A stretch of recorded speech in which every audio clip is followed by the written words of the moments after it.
Informativo 660 STJ. Direito processual civil recursos.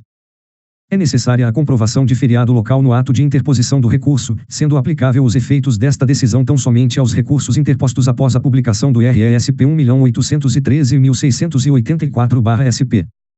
Informações do inteiro teor. Discute-se a possibilidade de comprovação posterior de causa suspensiva ou interruptiva do prazo recursal. O novo Código de Processo Civil, como se disso, criou regra específica para a solução da controvérsia, por meio do parágrafo 6º do art. 1003. Trata-se de norma jurídica expressa, tolitur quaestio. Reafirma-se, portanto, a interpretação contida no A20 no ARESP 957.821/MS, Pré-AP/Acórdão Ministra Nancy Andrighi, Corte Especial, julgado em 20 de novembro de 2017, desde 19 de dezembro de 2017, no sentido da impossibilidade de comprovação posterior do feriado local. Releva notar que a interpretação sistemática do CPC/2015, especialmente do parágrafo 3º do art. 1029 e do parágrafo 2º do art. 1036, conduz à conclusão de que o novo diploma atribuiu à intempestividade o epíteto de vício grave, não havendo-se falar, portanto, em possibilidade de salo por meio da incidência do disposto no parágrafo único do art. 932 do mesmo Código. Não se pode ignorar, no entanto, que, ao Superior Tribunal de Justiça, erigido pela Constituição Federal de 1988 a condição de guardião da interpretação da legislação infraconstitucional, cabe zelar pela segurança das relações jurídicas. Nesse diapasão, não se deve perder de vista o elastecido período em que vigorou, no âmbito desta Corte Superior e do Supremo Tribunal Federal, o entendimento de que seria possível a comprovação posterior do feriado local. Não parece razoável alterar-se a jurisprudência já consolidada deste Superior Tribunal sem se atentar para a necessidade de garantir a segurança das relações jurídicas e as expectativas legítimas dos jurisdicionados. Nesse contexto, a modulação dos efeitos das decisões em casos excepcionais confere concretude ao princípio da proteção da confiança, Vertrauenschutzgrundsatz, segundo o qual, esclarece a doutrina, deve-se proteger a confiança que os atos ou condutas da administração/judiciário provocaram no espírito ou na esfera jurídica do administrado/jurisdicionado, fazendo-o acreditar que deveria agir de determinada maneira e que a administração/judiciário agiria conforme seus atos e condutas anteriores. Por fim, importante consignar que, malgrado o caso concreto se refira a um feriado específico, segunda-feira de carnaval, o debate travado não ficou restrito a apenas um ou outro feriado local, mas desenvolveu-se ao redor da possibilidade ou não de comprovação posterior de causa suspensiva do prazo recursal representada por todas as hipóteses de feriado local.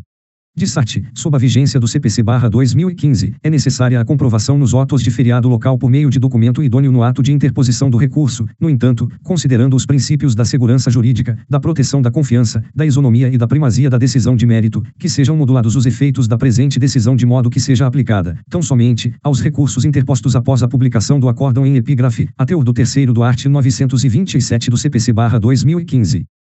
Direito processual civil cumprimento de sentença. É aplicável o CPC/2015 ao cumprimento de sentença, iniciado sob sua vigência, ainda que a sentença exequenda tenha sido proferida sob a égide do CPC/1973. Informações do inteiro teor.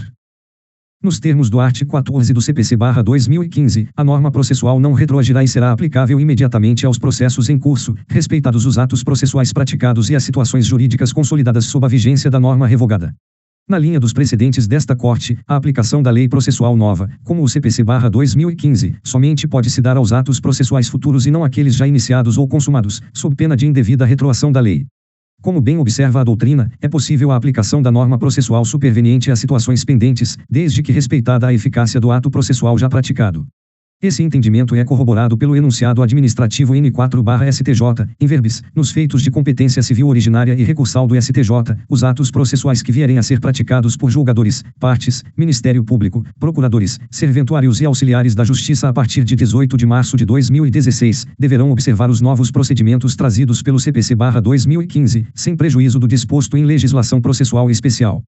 No caso, embora a sentença exequenda tenha sido proferida na vigência do CPC/1973, o cumprimento de sentença iniciou-se na vigência do CPC/2015, razão pela qual é aplicável a nova legislação. Direito processual civil, direito administrativo, penhora.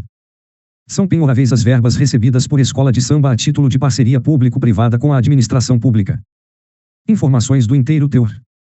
O Código de Processo Civil de 2015 estabelece que são impenhoráveis os bens inalienáveis e os declarados, por ato voluntário, não sujeitos à execução, bem como os recursos públicos recebidos por instituições privadas para aplicação compulsória em educação, saúde ou assistência social, art. 833, incisos I, nona.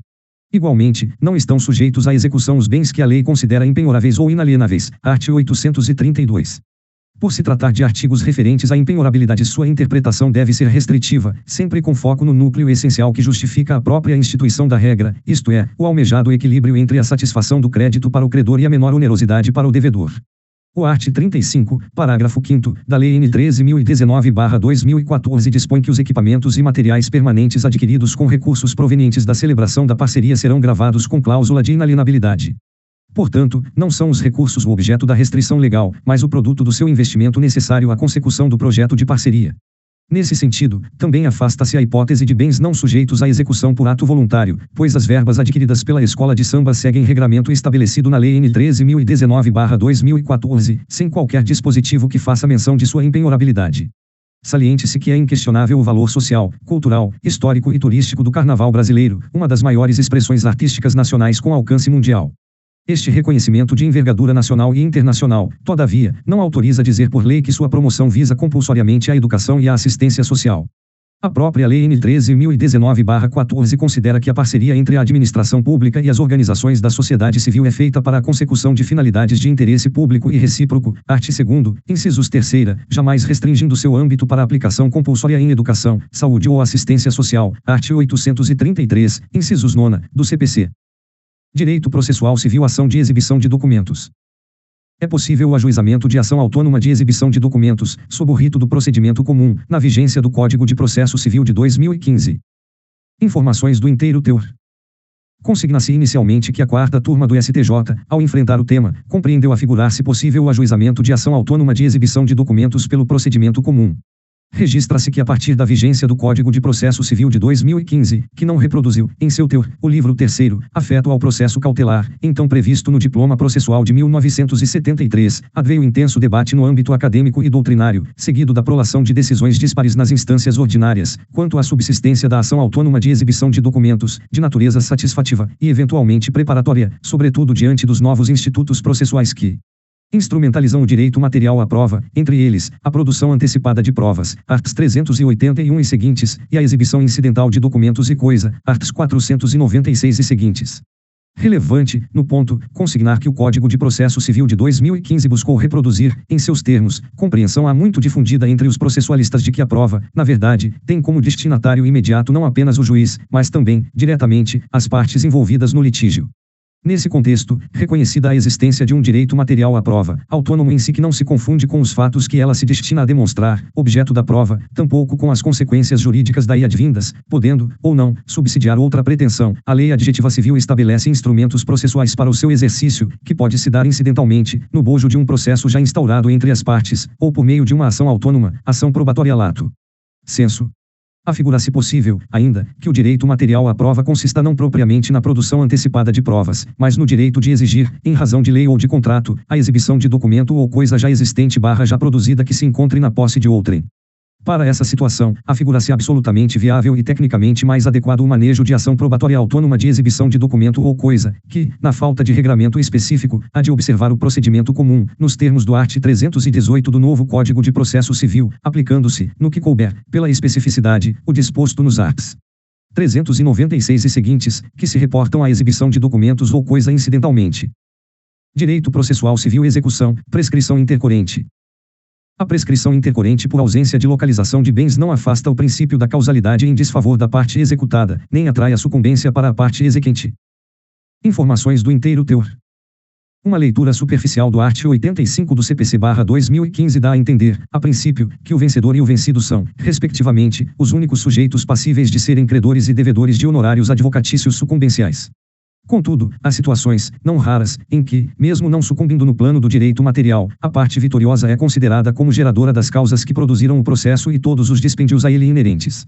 Isso porque, para efeito de distribuição dos ônus sucumbenciais, ao lado do princípio da sucumbência, deve-se ter em mente o princípio da causalidade.